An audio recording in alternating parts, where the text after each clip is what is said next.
Magic Treehouse Book Number 33, Carnival at Candlelight by Mary Pope Osborne. Chapter 8, Home by Day. Jack could hear the flapping of wings and the sound of steady breathing. The line flew in circles above the whirlpool. Then he soared in a great arc up through the sky. "We're going back now!" cried Annie. Jack lowered his head. He buried his face again in the line's shaggy, wet mane. He didn't look up. He was too tired to think as he gave himself over to the line's wondrous powers of flight. The line carried Jack and Annie back through the down.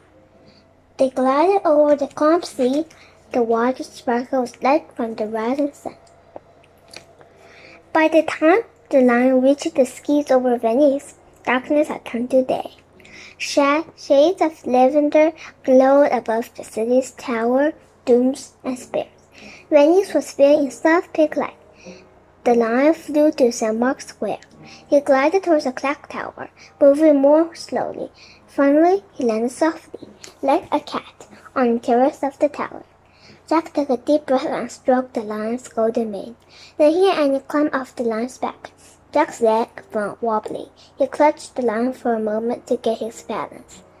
The lion let out a low growl. He turned his huge head and licked Jack's hand. His rough tongue felt like sandpaper. Jack laughed. Annie laughed too, as the lion licked her. "You were magnificent," she said. "Yeah," said Jack. "That was a great ride." The lion let out a long purr. Then he pulled away from the two of them and paddled to the edge of the terrace.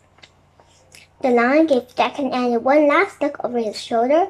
Then he leaped over the terrace railing and landed suddenly on the ledge below. Looking over the railing, Jack and Annie watched the living lion become a statue again. In an instant, a shaggy mane, golden back, powerful legs, and tough tail, feathered wings all turned to colored gray stone. "Oh," said Jack sadly. He missed the living lion inside the stone statue. A thundering bang made Jack and Annie jump. Beside them, the two bronze men were striking their gigantic bell. They struck a 6 time. "It's 6 in the morning," said Annie. "We've gone a long time." "Yeah," said Jack. "Hey, look at the angel weather vane now," said Annie. Jack looked up the gold angel on top of the watchtower. It suddenly stopped and pointed towards the west. "Remember the last lines from Brune's letter?" said Annie. She recited them from memory. "An angel of gold will show you the way, to sea by night and home by day." "I guess now that Venice is safe, our angel is telling us it's time to go home," said Jack. "Yep," said Annie. Jack picked up his backpack, and he and Annie headed down the stairs of the tower. When they reached the bottom, they stepped out of the darkness into the bright morning light. Only a few puddles of water dotted the square. Carnival had ended. People in costume had all gone. A flock of pigeons fluttered noisily above the cobblestones, picking orange peels, scratched grapes, torn ribbons, and feathers. There was no sign of blood except for some patches of seaweed. Jack turned and looked up at the clock tower. The morning sun cast a rosy light over the lion's stone body. The lion's stone was proud and gently watching over St. Mark's Square. His great power was a secret to everyone but Jack and Annie. "Thanks again," Jack said to the lion. "Yeah, thanks," was Annie. Then he sang, like Susan. "Home," he said. Annie nodded. As Jack and Annie headed across the square, two sweepers were cleaning up the remains of Carnival. "Oh, wow!" cried Annie. She ran towards the sweeper, just as they were about to scoop up a pile of trash. She snatched something from the ground and ran back to Jack. "Look," she said. She held up to him and cast a book of magic rhymes. "Oh, great," said Jack. He took the little book from her. It was damp from the clear flood waters, but all the writing was clear as ever. "We have 8 rhymes left," said Jack, "for our next 3 journeys." He dropped the brown book into his backpack. As Jack and Annie left St. Mark's Square, they saw Venice start to wake up. Ordinary everyday Venice, not the Venice of Carnival. Men, women, and children were opening stores and putting out goods to sell. Carvers were sitting at their workbenches, and cats were stretching in the chilly sunlight. An old man was walking his fat little dog, Rosa. He waved at Jack and Annie, and they waved back. No one knows Venice was almost destroyed by a flood last night, said Jack. And no one knows we helped save her, said Annie. Do you think we're a couple of red clowns?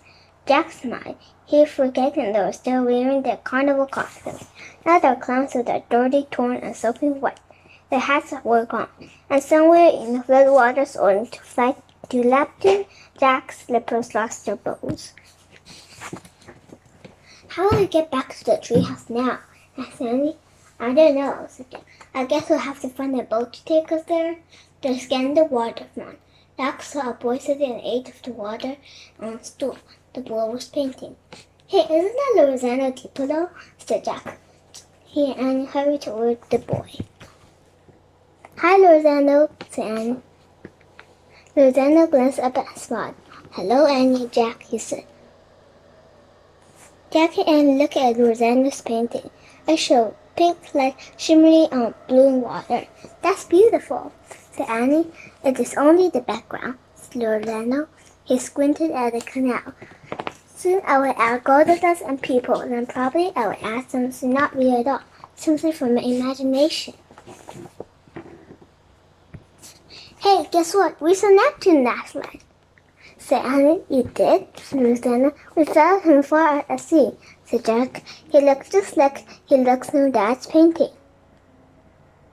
We rode to him on the back of the flying lion on the clock tower, said Annie.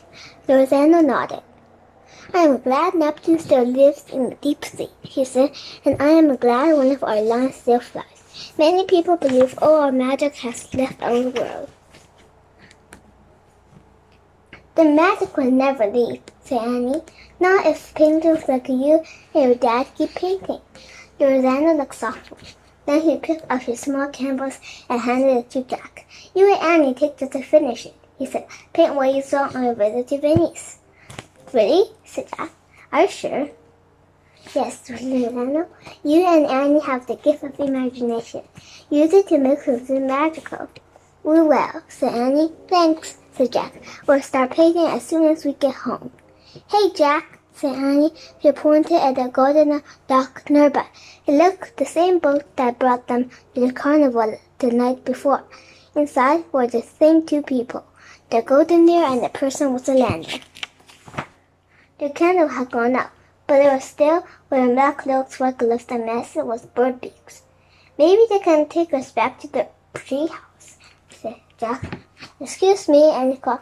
Can you give us a ride back to the island? And he pointed across the water. The golden deer nodded. Great, said Annie. Bye, Rosanna. Thanks. She and Jack hurried to the landing where the gondola waited for them.